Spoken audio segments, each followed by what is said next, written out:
Big news Kashmir ఉగ్ర దాడుల తర్వాత కేంద్రం ఏం చేయబోతోంది? పాక్ పై యుద్ధం ప్రకటిస్తోందా? పాక్ ఆక్రమిత కశ్మీర్లోని ఉగ్రవాదుల క్యాంపులపై సర్జికల్ దాడులు చేస్తుందా?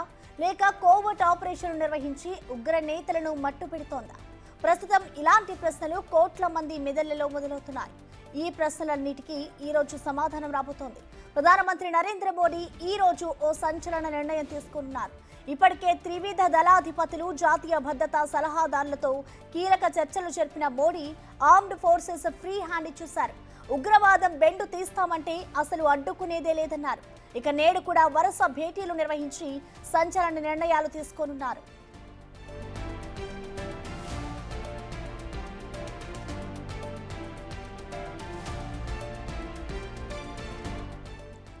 నేడు ప్రధాని మోడీ ఫుల్ బిజీగా గడపనున్నారు. ఉదయం 11 గంటలకు భద్రతా వ్యవహారాల కేబినెట్ భేటీ కానుంది. ఆ తర్వాత రాజకీయ వ్యవహారాల కేబినెట్, ఆ తర్వాత ఆర్థిక వ్యవహారాల కేబినెట్ భేటీ కానుంది. ఎలాంటి నిర్ణయాలు తీసుకోవాలన్న దానిపై ఇప్పటికే ఓ డిసిషన్ కురాక వాటిని అమలు చేస్తే భద్రతా పరంగా, రాజకీయాల పరంగా, ఆర్థిక వ్యవహారాల పరంగా ఎలాంటి ఎఫెక్ట్ పడనుంది అనేది చర్చించనున్నారు. ఈ నిర్ణయాలన్నింటినీ తిరిగి కేంద్ర కేబినెట్లో చర్చించి ఆమోద ముద్ర వేయనున్నారు.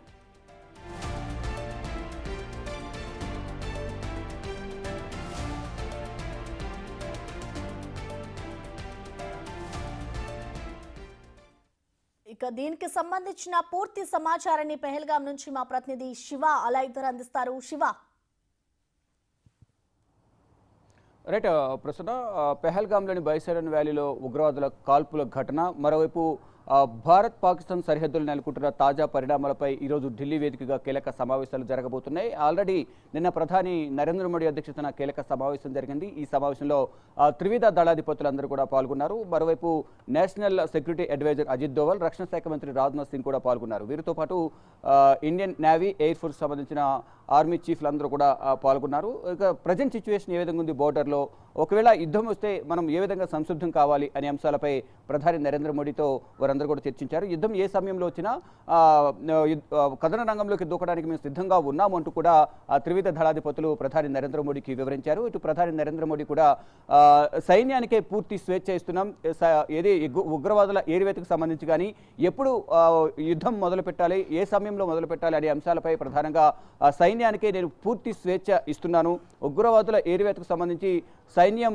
గట్టిగా బదిలీ అవబోతుంది అనేది నాకు నమ్మకం ఉంది, నాతో పాటు 140 కోట్ల మంది ప్రజలకు నమ్మకం ఉందంటూ కూడా ప్రధాని నరేంద్ర మోడీ నిన్న ఈ కీలక సమావేశాలు తెలియజేశారు. అంటే ఎట్టి పరిస్థితుల్లోనూ ఉగ్రవాదుల ఏరివేతకు మేము కట్టుబడి ఉన్నాము, ఎవరైతే ఉగ్రవాదులు ఉన్నారో, ఉగ్రవాదులు కాల్పులు జరిపిన వారు కానీ, వారికి శిక్షణ ఇచ్చిన వారు, వారికి ఆశ్రయం ఇచ్చిన వారిని, అటువంటి వారిని తుడిచిపారేస్తామంటూ కూడా ప్రధాని నరేంద్ర మోడీ కీలక వ్యాఖ్యలు చేశారు. ఇక ఈరోజు ప్రధానంగా 3 సమావేశాల్లో ప్రధాని నరేంద్ర మోడీ పాల్గొనబోతున్నారు. ఈరోజు ఉదయం 11 గంటలకు కేంద్ర కేబినెట్ సమావేశం జరగబోతోంది. ఈ సమావేశంలో నిన్న ఏదైతే ప్రధానంగా చర్చించారో త్రివిధ దళాధిపతులతో, ఆ అంశాలపై కూడా కేబినెట్లో చర్చించే అవకాశం కనిపిస్తుంది. ఈ సమావేశం ముగిసిన తర్వాత central cabinet security sub committee సమావేశం కూడా ఉండబోతుంది. ఈ సమావేశంలో ప్రధానంగా కేంద్ర హోంమంత్రి, రక్షణ మంత్రి, అలాగే త్రివిధ దళాధిపతులు, ఇటు హోంశాఖ సెక్రటరీ కూడా ఉండబోతున్నారు. ఇటు అజిత్ దోవల్ కూడా ఈ సమావేశంలో పాల్గొంటారు. ఇక ప్రజెంట్ సిచ్యువేషన్ ఏ విధంగా ఉంది, భారత్ అలాగే పాకిస్తాన్ సరిహద్దుల్లో జమ్మూ కాశ్మీర్ కానీ, శ్రీనగర్ కానీ, పుల్వామా,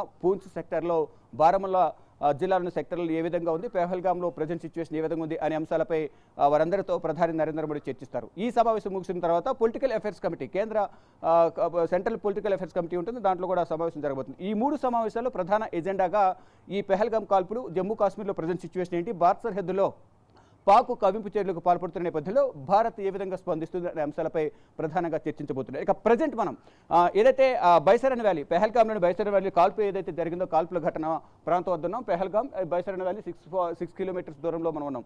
ఇక ఈ రూట్లోనే మనం చూస్తున్న ఈ వేలోనే మనం బైసరన్ వ్యాలీ వెళ్తాము. ఏదైతే ఈ కాల్పుల ఘటనపై ప్రధానంగా దేశమంతా కూడా ఉత్కంఠగా ఎదురు చూస్తున్న పరిస్థితి అయితే కనిపిస్తుంది. భారత్ ఎటువంటి నిర్ణయాలు తీసుకుంటుంది అనే దానిపై మాత్రం ఉత్కంఠ కొనసాగుతుంది. మరోవైపు పాకిస్తాన్ యుద్ధానికి సిద్ధమంటూనే దానికి సంబంధించిన సైన్యానికి సంబంధించిన ఆర్మీ చీఫ్ కానీ, మరోవైపు ప్రధాని కానీ, మరోవైపు ఆర్మీ మేజర్లు, సైనికులందరూ కూడా వెనకడుగు వేస్తున్నట్టుగా కూడా ప్రధానంగా తెలుస్తుంది. కానీ అంతర్గతంగా యుద్ధ సామాగ్రి కానీ, సైన్యాన్ని కానీ సరిహద్దులకు తరలిస్తున్నప్పటికీ కూడా అంతర్గతంగా మాత్రం సైన్యం అనేది యుద్ధానికి సంబంధించిన సరైన సామాగ్రి మనకు లేకపోవడం వల్ల మనం భారత్తో యుద్ధం చేసి గెలవలేమనే ఒత్తిడికి లోనవుతున్నారు. మరోవైపు పాకిస్తాన్లో అంతర్యుద్ధం కూడా కొనసాగుతూ ఉంది. ఇటు భారత్ ఒకవైపు దాడికి సిద్ధమైంది, మరోవైపు పాకిస్తాన్లో కూడా అంతర్యుద్ధం కొనసాగుతుంది. ఏదైతే మనం చూస్తున్నామో ఈ చెట్లు ఏవైతే కనిపిస్తున్నాయో ఈ చెట్లు దాటి ఆ కొండ ప్రాంతం ఏదైతే కనిపిస్తుందో ఆ కొండ ప్రాంతం అటువైపునే ఈ బైసరన్ వ్యాలీ ఉంటుంది. ఆ బైసరన్ వ్యాలీలోనే కాల్పులు జరిగిన పరిస్థితి కనిపిస్తుంది. ఈ రూట్లో ఏదైతే ఈ రూట్లో వెళ్తున్నామో ఇక్కడ సెక్యూరిటీ కూడా ఏర్పాటు చేశారు. ఇటువైపు ఉగ్రవాదుల తాకిడి ఎక్కువగా ఉండే అవకాశం ఉంది కాబట్టి మళ్ళీ ఇటువంటి ఘటనలు పునరావృతం కాకుండా ఉండాలి అంటే ఎటువంటి ఘటనలు జరగకుండా ఉండాలని ఎక్కడికక్కడ పటిష్టమైన భద్రతను ప్రభుత్వం ఏర్పాటు చేసింది. దానిలో భాగంగానే ఇక్కడ బైసరన్ వ్యాలీలో ఎవరిని కూడా ప్రజెంట్ బైసరన్ వ్యాలీ ప్రాంతాన్ని సందర్శన ప్రాంతాన్ని క్లోజ్ చేశారు. దాంతోపాటు కాశ్మీర్లో ఉన్న 87 ప్రాంతాల్లో 48 ప్రాంతాలను పర్యాటక ప్రాంతాలను కంప్లీట్గా క్లోజ్ చేశారు. ఇక ఈ అంతర్యుద్ధం ఏదైతే పాకిస్తాన్లో అంతర్యుద్ధం ఏదైతే కొనసాగుతుందో బలూచ్ లిబరేషన్ ఆర్మీ, మరోవైపు టీపీటీ తెహ్రీక్ తాలిబాన్కి సంబంధించిన ఉగ్రవాదులు పాకిస్తాన్ సైన్యంపై దాడులు చేస్తున్నారు. దానిలో భాగంగా దాదాపు 70 మందికి పైగా కూడా పాకిస్తాన్ సైనికులు మృతి చెందారు. ఒకవైపు పాకిస్తాన్లో అంతర్యుద్ధం కొనసాగుతుంది, మరోవైపు భారత్ యుద్ధానికి సిద్ధమవుతుంది. ఎవరిని ఎదుర్కోవాలో తెలియక తలపట్టుకున్న పరిస్థితి కనిపిస్తుంది. ఒకవైపు భారత్ త్రివిధ దళాలు యుద్ధం ఎప్పుడు వచ్చినా మేము సిద్ధమంటూ చెబుతున్న నేపథ్యంలో పాకిస్తాన్ దగ్గర మాత్రం సరైన యుద్ధ సామగ్రి లేకపోవడంతో సరైన సైనిక బలం కూడా లేకపోవడంతో ఇటు మొత్తం ఒత్తిడికి లోనైన నేపథ్యంలో అక్కడున్న భారత్లో ఈ ఉగ్రవాద దాడి జరిగిన తర్వాత మొత్తం పాకిస్తాన్తో సత్సంబంధాలు భారత్ క్యాన్సిల్ చేసుకుంది. దానిలో భాగంగా అక్కడంతా కూడా ఆర్థికంగాను మరోవైపు ప్రజలు కూడా అనేక ఇబ్బందులు ఎదుర్కొంటున్న నేపథ్యంలో అక్కడ ప్రభుత్వంపై కూడా వ్యతిరేకత వ్యక్తమవుతోంది. మరోవైపు భారత్పై యుద్ధం చేసేందుకు ప్రతిపక్ష పార్టీలు కూడా సహకరించడం లేదు. ఈ నేపథ్యంలోనే అక్కడ ఆర్మీకి సంబంధించిన మ్యాక్సిమం అందరూ కూడా రాజీనామా చేస్తున్నారు. ఆర్మీ చీఫ్ కూడా అందుబాటులో లేరు. ఇటు ప్రధాని కూడా పాకిస్తాన్ ప్రధాని కూడా అస్వస్థకు గురై ప్రజెంట్ ఆసుపత్రిలో ట్రీట్మెంట్ పొందుతున్నారు. మొత్తంగా చూసుకుంటే ఎటు నుంచి భారత్ దాడి చేస్తుందనే ఆందోళనలో పాకిస్తాన్ ఉంది. ఇక భారత్ మాత్రం ఎప్పటికప్పుడు ఢిల్లీ వేదికగా కీలక నిర్ణయాలు తీసుకుంటుంది. త్వరలోనే యుద్ధానికి సంబంధించి కూడా ఒక ప్రకటన కూడా ఉండే అవకాశం ఉన్నట్టు కూడా ప్రచారం జరుగుతోంది. Prasanna. Right Shiva, thank you.